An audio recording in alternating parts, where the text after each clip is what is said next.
ગોળિયા રમે એવું વગાડો વગાડો ગોમતી ગાજે રે બંગલા આશા બનાયા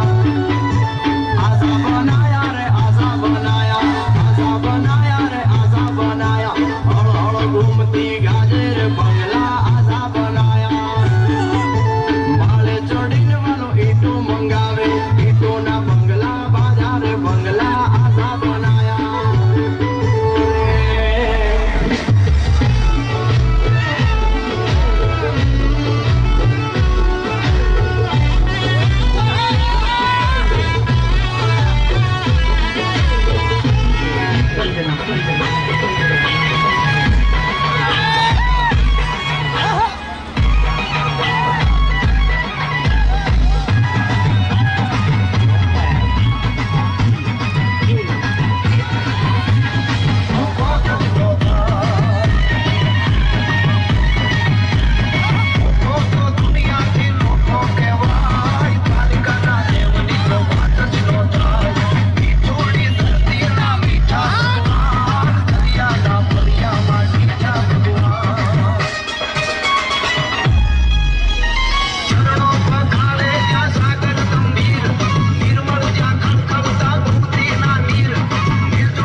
श्रीरामानन्दार्य मध्यमा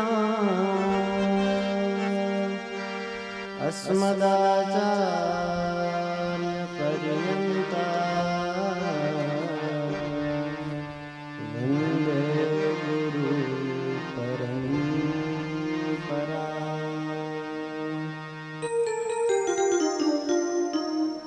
जय जय श्री राधा रमण, जय जय नवल किशोर, जय गोपी चित्त चोर प्रभु, जय जय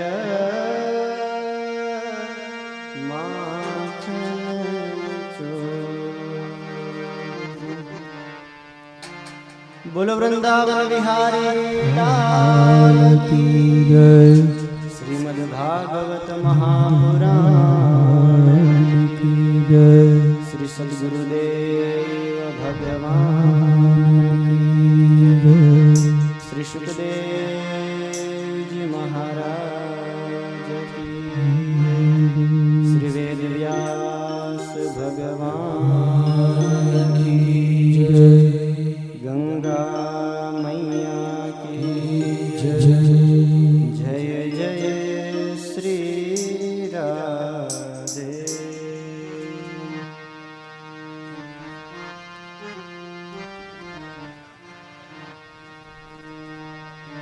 બધા વૈષ્ણવોને જય શ્રી કૃષ્ણ।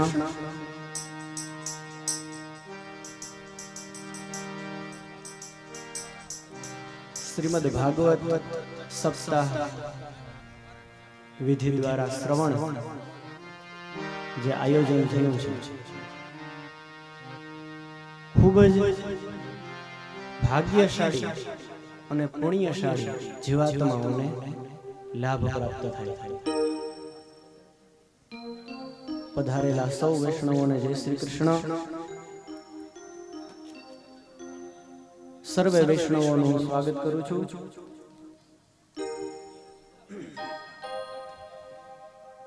શ્રીમદ ભાગવત સપ્તાહ ઘણી વખત વંશવારીમાં આયોજન થઈ ચૂક્યું છે અને આજે પણ આપણે બધા ખૂબ ભાગ્યશાળી છીએ કે પુનઃ આપણે બધા મળ્યા છીએ। હમણાં પોથી યાત્રામાં આવતા હતા તો 2-3 ડોશીમાએ મને કીધું કે આપણે બહુ ભાગ્યશાળી છીએ કે આ ફરીથી આપણે શ્રીમદ ભાગવતના માધ્યમથી મળવાનો અવસર પ્રાપ્ત થયો છે।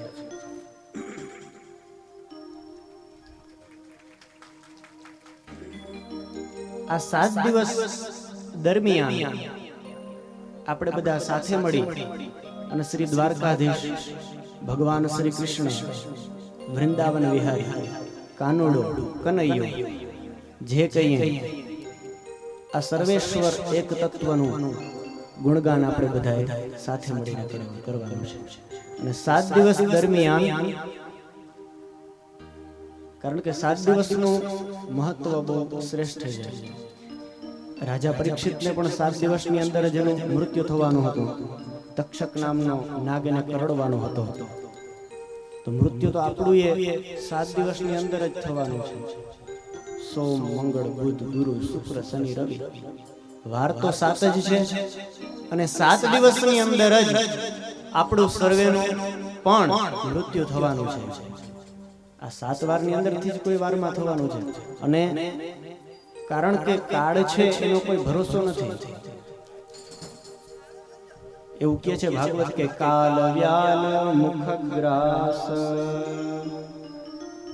કાલ રૂપી વ્યાલ એના મુખના આપણે કોડિયા છીએ, એ ગમે ત્યારે આપણે ગળી શકીએ એટલા પ્રભાવશાળી દેવ છે કાળ।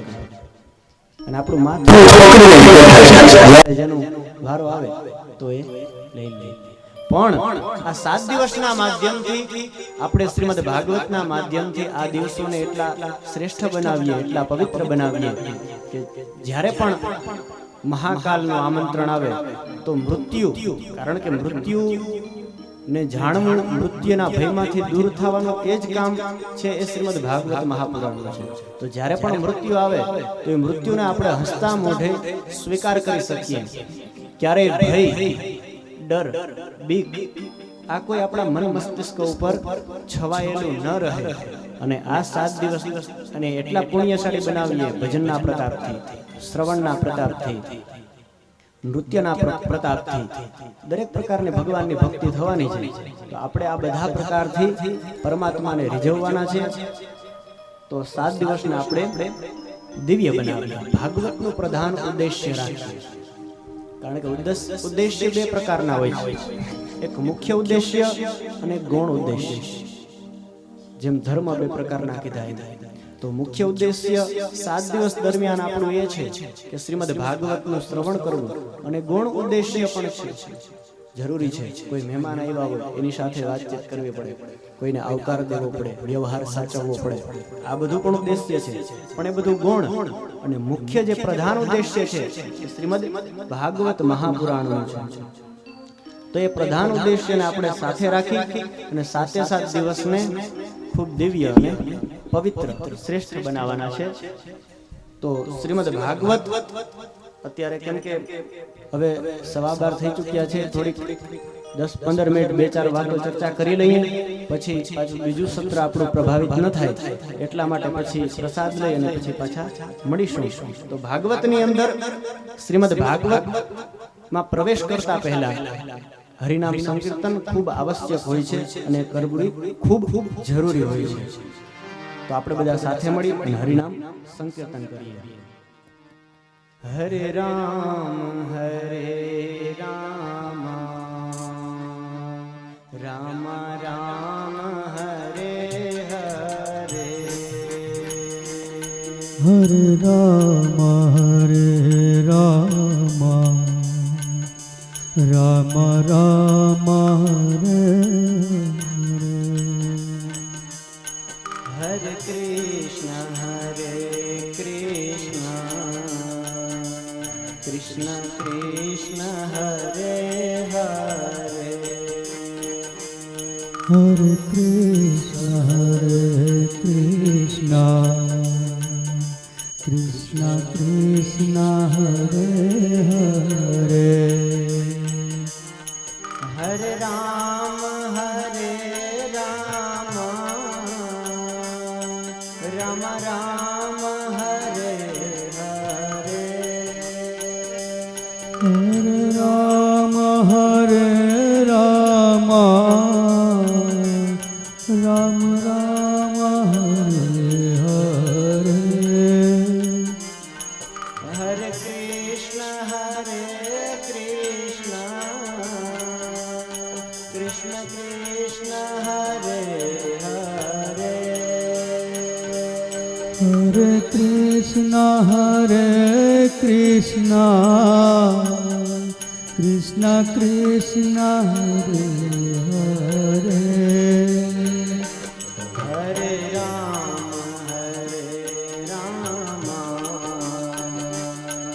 રામ રામ હરે હરે, હરે રામ રામ રામ હરે હરે, હરે કૃષ્ણ કૃષ્ણ કૃષ્ણ હરે હરે.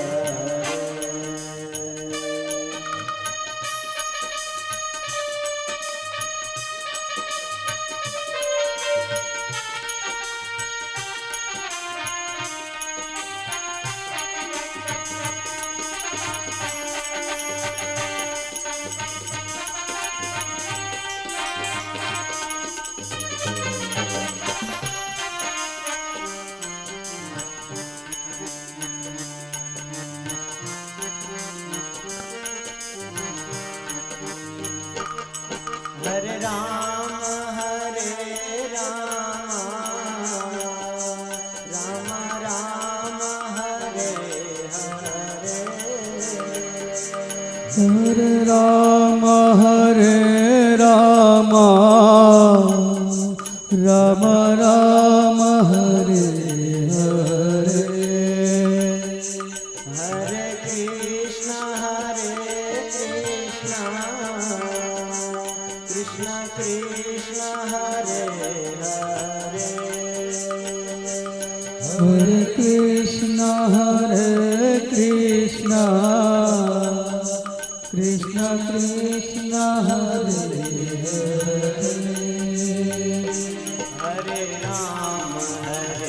રામ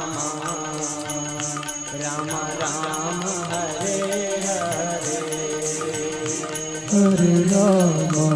હરે રામ રામ રામ હરે હરે હરે કૃષ્ણ રાધે હરે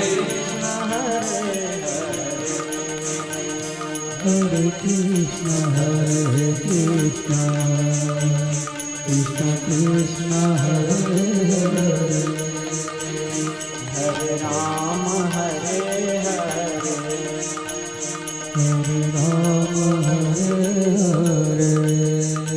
કૃષ્ણ કૃષ્ણ હરે હરે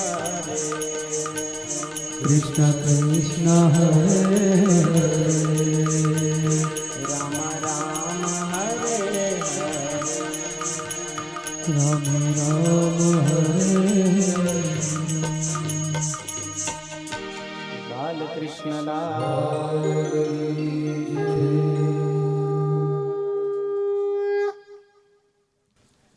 ઓમ સચ્ચિદાનંદ રૂપાય વિશ્વોત્પત્યાદિ હેતવે તાપત્રય વિનાશાય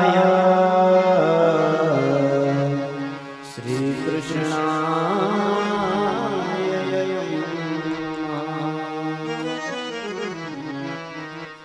યમ પ્રવ્રજંજમં પેતમ પેતકૃત્યમ દ્વૈપાયનો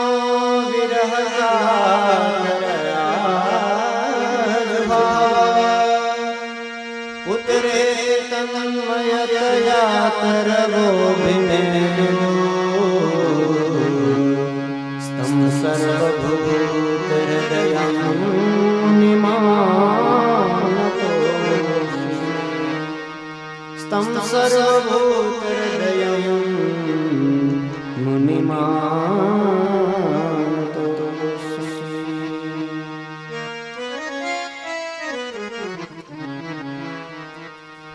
સચ્ચિદાનંદ રૂપાય વિશ્વ ઉત્પત્તિ આદિ હેતુ સત ચિત અને આનંદ સત્ય ચિત અને આનંદ આ ત્રણ સ્વરૂપથી સમન્વય થઈ અને બનેલા તત્વ પરમાત્માને વિશ્વ ઉત્પત્તિ આદિ હેતે જે વિશ્વની ઉત્પત્તિના કારણભૂત છે અને ત્રણ તાપનો વિનાશ કરનારા છે ત્રણ તાપ આધિદૈવિક આધિભૌતિક આધ્યાત્મિક આ ત્રણે ત્રણ તાપનું શમન કરનારા દેવ શ્રી કૃષ્ણાય વયમ નમઃ એવા શ્રી કૃષ્ણચંદ્રને અમે નમસ્કાર કરીએ છીએ તો ભાગવત ની અંદર પ્રવેશ કરતા પહેલા એનું મહાત્મ્ય શું છે એનું મહત્વ શું છે એ આપણે સમજીએ તો ભાગવતની અંદર 6 અધ્યાયોની અંદર એનું મહાત્મ્ય એનું મહત્વ દર્શાવવામાં આવેલું છે અને એ મહત્વ લીધેલું છે સ્કંદ પુરાણ નામના ગ્રંથમાંથી આપણા સનાતન ધર્મની અંદર 18 પુરાણ બતાવ્યા છે માર્કંડેય પુરાણ મત્સ્ય પુરાણ ભાગવત પુરાણ ભવિષ્ય પુરાણ બ્રહ્મ પુરાણ બ્રહ્માંડ પુરાણ બ્રહ્મ વૈવર્ત પુરાણ વામન પુરાણ વરાહ પુરાણ વાયુ પુરાણ વિષ્ણુ પુરાણ અગ્નિ પુરાણ નારદ પુરાણ પદ્મ પુરાણ લિંગ પુરાણ ગરુડ પુરાણ કુર્મ પુરાણ અને સ્કંદ પુરાણ એમાંનું સૌથી મોટું કોઈ પુરાણ હોય તો એ સ્કંદ પુરાણ છે સ્કંદ પુરાણની અંદર 95,000 શ્લોકો છે ભાગવતની અંદર તો 18,000 છે સ્કંદ પુરાણમાં 95,000 શ્લોકો છે અને ભાગવતનું મહત્વ છે એ સ્કંદ પુરાણમાંથી લેવામાં આવ્યું છે કોઈ વ્યક્તિનું વખાણ છે એ સ્વયં પોતે વખાણ કરતો હોય તો એ યોગ્ય ન કહેવાય. શાસ્ત્રમાં કીધું કે આત્મશ્લાઘા ન કર્તવ્ય ન શ્રોતવ્ય, સ્વયં પોતાના વખાણ ન કરવા. ઠીક છે, જમાના પ્રમાણે અત્યારે જરૂરી છે થોડા થોડા વખાણ કરવા પડે, પણ હચે હાવ પછી આમ પોતાના જ વખાણ કર્યા રાખીએ એવું યોગ્ય નથી એવું કીધું. તો ભાગવતનું જે મહત્વ છે એ ભાગવત જ દર્શાવે. એના કરતા તો સ્કંદ પુરાણમાં એનું જે મહત્વ છે એ બતાવવામાં આવ્યું છે. કારણ કે ભાગવતનું મહત્વ છે અન્ય પુરાણ દર્શાવે તો શ્રોતાના મનમાં એ શ્રદ્ધા અને ભાવ ખૂબ વધારે અને શ્રેષ્ઠ પ્રમાણમાં જ આવે. તો ભાગવતને સાંભળવું હોય તો એનો પરિચય જરૂરી હોય. પરિચય વિના પ્રીતિ ન થાય એવું કીધું છે કે પરિચય વિના પ્રીતિ ન થાય. કોઈ શ્રેષ્ઠ વ્યક્તિ અહીં આવી જાય પણ આપણે કોઈને એનો પરિચય જ ન હોય, આપણે કોઈને ઓળખતા ન હોય તો આપણે સ્વાભાવિક છે એમાં પ્રીતિ ન થાય. એ જ જગ્યાએ જે વ્યક્તિ આવ્યો હોય એનો આપણને પરિચય હોય, એના વિશે આપણે સાંભળ્યું હોય, એને આપણે જાણ્યા હોય કે એને આપણે ઓળખતા હોય તો આપણે એમાં પ્રીતિ થાય. તો ભાગવતની અંદર પણ પ્રીતિ કરવી હોય તો સૌથી પહેલા એનું મહત્વ, એનું મહાત્મ્ય શું છે એ સમજવું જરૂરી છે. બિનું પરિચય પ્રીતિ નહીં હોય.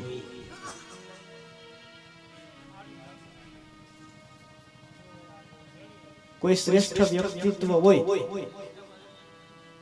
અને આપણું દેશી ભાષામાં કહે આપણું બહુ સારું રાખતા હોય પણ આપણે એને ઓળખતા ન હોય તો એ યોગ્ય નથી. તો પરમાત્મા છે, ભગવાન છે, એનો આપણા ઉપર સતત ને સતત હાથ છે.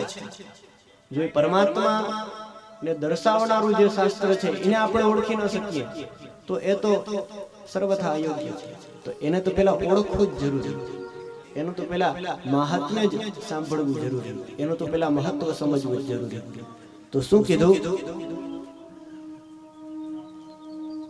શ્લોકની અંદર કીધું છે કે ભગવાન શ્રી સુખદેવજી મહારાજને પ્રણામ, આ ભૂમિને પણ પ્રણામ કરી. તો ભાગવતનો પરિચય શું છે? ભાગવત કોણે કોને કીધું તો કે નૈમિષ નામના જંગલમાં, એટલે કે નૈમિષારણ્યમાં. આનું નામ નૈમિષારણ્ય શું કામ પડ્યું તો કે નૈમિષ નામનો રાક્ષસ હતો, એનો ત્યાં વધ થયો હતો એટલે એ જગ્યાનું નામ પડ્યું નૈમિષારણ્ય. એ નૈમિષારણ્ય નામના જંગલની અંદર સૂતજી એ વ્યાસપીઠ ઉપર બેઠા છે અને શૌનક વગેરે જે ઋષિમુનિઓ છે 88,000 ઋષિમુનિઓ એની સામે એનો સંવાદ ચાલે છે. અને સૂતજી બધા ઋષિમુનિઓના પ્રશ્નોના જવાબ આપે છે, એને શાસ્ત્ર સંભળાવે છે. સત્યનારાયણની કથામાં આવે ઘણા બધા શાસ્ત્ર સૂતજીએ સંભળાવ્યા કે સૌનકાદી ઋષિમુનિઓએ સૂતજીને પ્રશ્ન કર્યા અને પછી સૂતજીએ એના ઉત્તર આપ્યા. તો ભાગવત પણ એમાંનું એક જ છે કે બધા ઋષિમુનિઓએ જે પ્રશ્ન કર્યા સૂતજીએ એ બધાને એના જવાબ આપ્યા. શ્રી સુખદેવજી મહારાજ પરીક્ષિત રાજાને આ ભાગવત રસનું પાન કરાવે છે. કઈ જગ્યાએ તો કે હરિદ્વાર. એ હરિદ્વારની અંદર આજે પણ એ વડલો છે, જે વટવૃક્ષ છે કે જ્યાં શ્રી સુખદેવજી મહારાજે પરીક્ષિત રાજાને શ્રીમદ ભાગવત સપ્તાહનું શ્રવણ કરાવ્યું હતું. એ આજે પણ ત્યાં વટ છે, વડલો છે. અને ઈ વટવૃક્ષની નીચે જે શ્રવણ કરાવ્યું હતું ઈ સુખદેવજી મહારાજ અને પરીક્ષિતનો સંવાદ થયો. એ હરિદ્વારની અંદર એ કથા થઈ. અને વ્યાસ મુનિ એણે આ શ્રીમદ ભાગવત મહાપુરાણની રચના કરી, પણ કઈ રીતે તો કે નારદજીએ વ્યાસ મુનિને એવું કીધું કે તમને સંતોષ નથી થતો. એને 17 પુરાણો રચી લીધા પણ એમને મનમાં સંતોષ ન થયો કે હજી મારે કંઈક રચના કરવી છે. તો નારદજીએ કીધું કે આ 17 પુરાણો તમે રચના તો કરી પણ આ 17 પુરાણોની અંદર તમે ફક્ત ને ફક્ત તમારી યોગ્યતા લખી છે, હરિગુણગાન તો તમે લખ્યું નથી. એટલે જ્યાં સુધી તમે હરિના ગુણગાન કોઈ શાસ્ત્રમાં ન લખો, એની કોઈ રચના ન કરો ને ત્યાં સુધી તમારા હૈયે ટાઢક નહીં થાય, તમને શાંતિ નહીં મળે. એવું નારદજીએ વ્યાસજીને કીધું. પછી વ્યાસજીએ ભગવાનના ગુણગાન કરતું આ શ્રીમદ ભાગવત મહાપુરાણનું શાસ્ત્ર શાસ્ત્ર 18,000 શ્લોકોમાં રચના કરી અને આગળ બધાને સંભળાવ્યું. હવે જે જગ્યા ઉપર વ્યાસ મુનિએ આ ભાગવત મહાપુરાણની રચના કરી હતી એ જગ્યા કઈ છે તો કે ભારત સીમાનું અંતિમ ગામ છે. એ ગામનું નામ છે માના. એ માના ગામની અંદર વ્યાસ ભગવાનની આજે પણ ગુફા છે કે જે આ વ્યાસ મુનિએ આ રચના કરી હતી. એ ગુફાનું નામ છે શમ્યાપ્રાસ. વર્તમાન સમયમાં એને વ્યાસ ગુફા કહેવામાં આવે છે. અને એ જ ગુફાની અંદર બેસી અને વ્યાસ મુનિએ શ્રીમદ ભાગવત મહાપુરાણની રચના કરેલી હતી.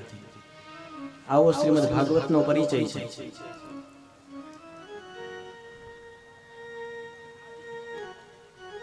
તો ભાગવત મહાપુરાણની પરંપરા શું છે, ક્યાંથી ઉત્પત્તિ થઈ, ભાગવત મહાપુરાણ એટલે શું, એમાં શું ઉપદેશ આપવામાં આવ્યો છે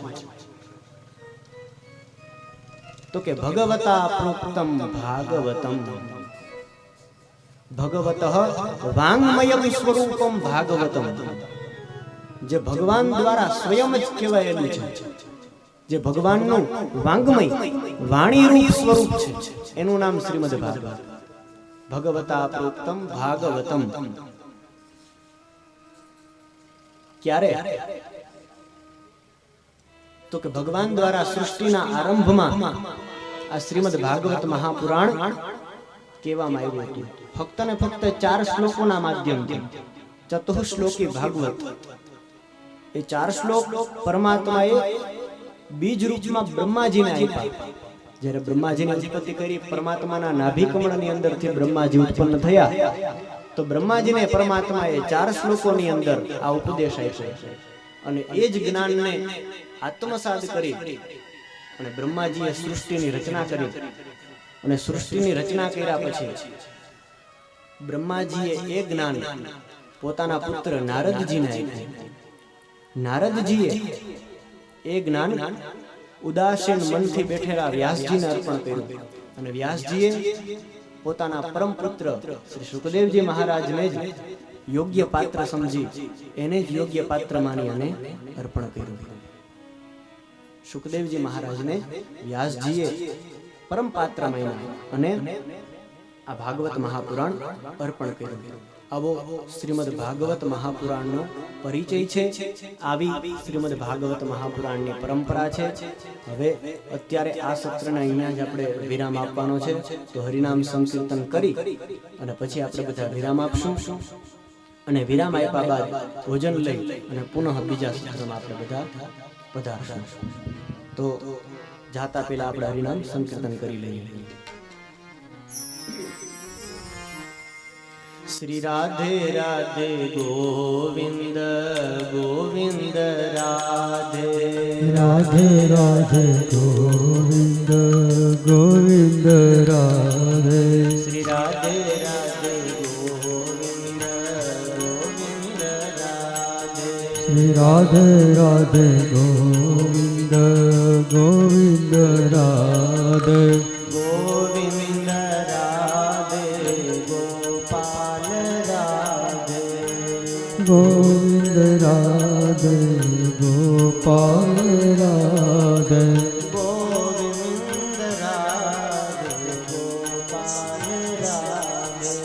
ગોવિંદ રાધે ગોપાલ રાધે ગોવિંદ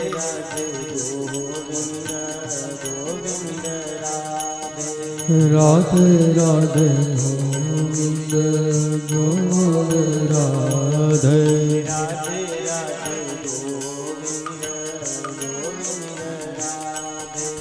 રાધે રાધે ગોવિંદ ગોવિંદ રાધે રાધે રાધે ગોવિંદ ગોવિંદ રાધે રાધે રાધે ગોવિંદ ગોવિંદ રાધે ગોવિંદ રાધે ગોપાલ રાધે ગોવિંદ રાધે ગોપાલ રાધે ગોવિંદ રાધે ગોપાલ રાધે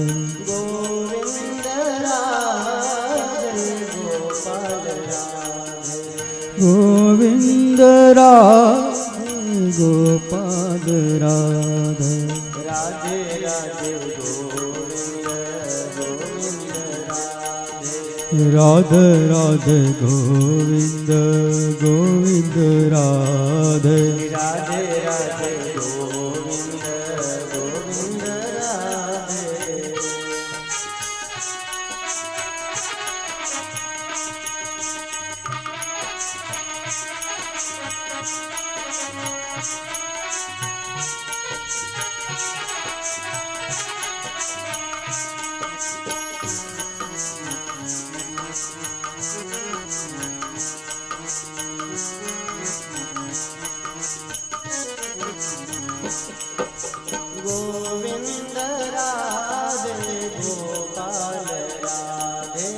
ગોવિંદ રાધે ગોપાલ રાધે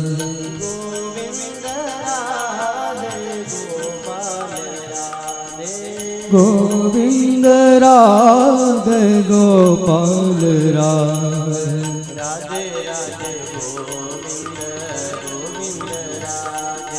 રાધે રાધે ગોવિંદ ગોવિંદ રાધે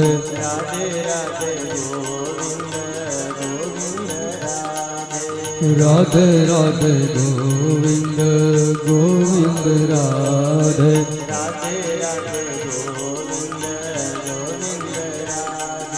રાધે રાધે ગોવિંદ ગોવિંદ રાધે લાલ કી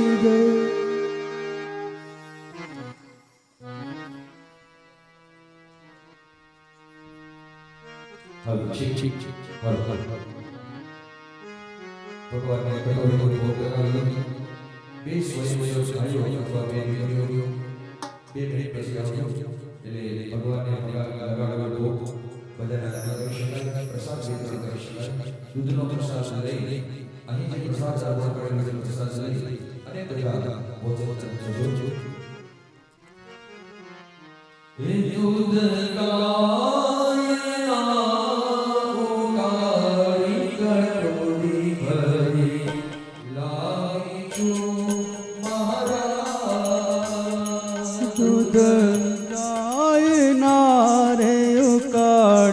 કટોરી ભરી લાવી છું મહારાજ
જોઈ તે માંગી લેજો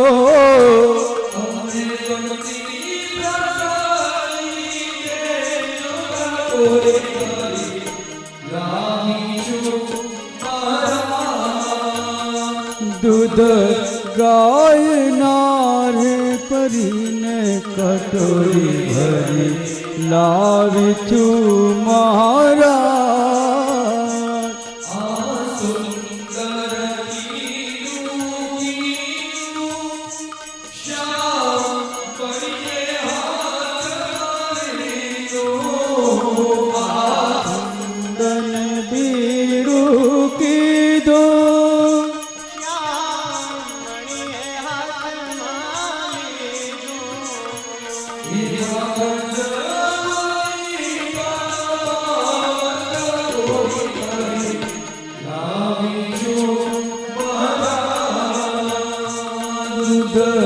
ગાયના રે આવી કટોરી ભરી લાવી છું મારા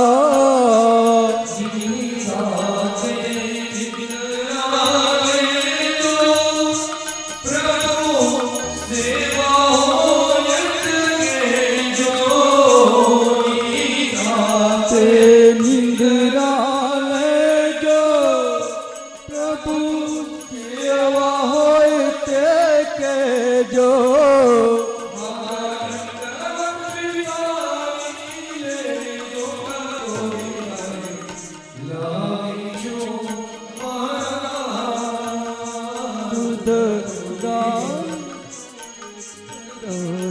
કટોરી ભરી લાવી છું મારા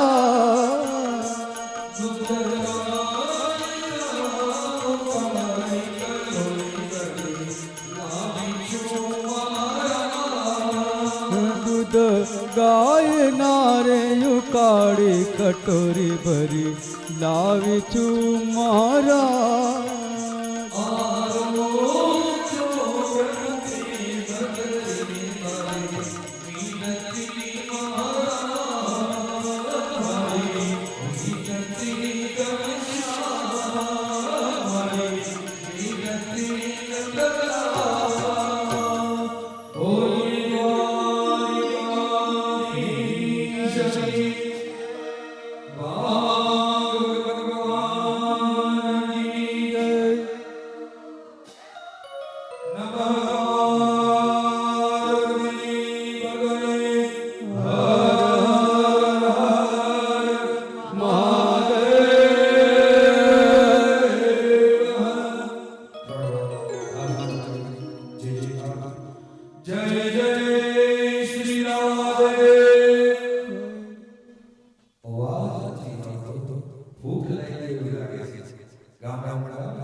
એટલે મને ખબર છે 12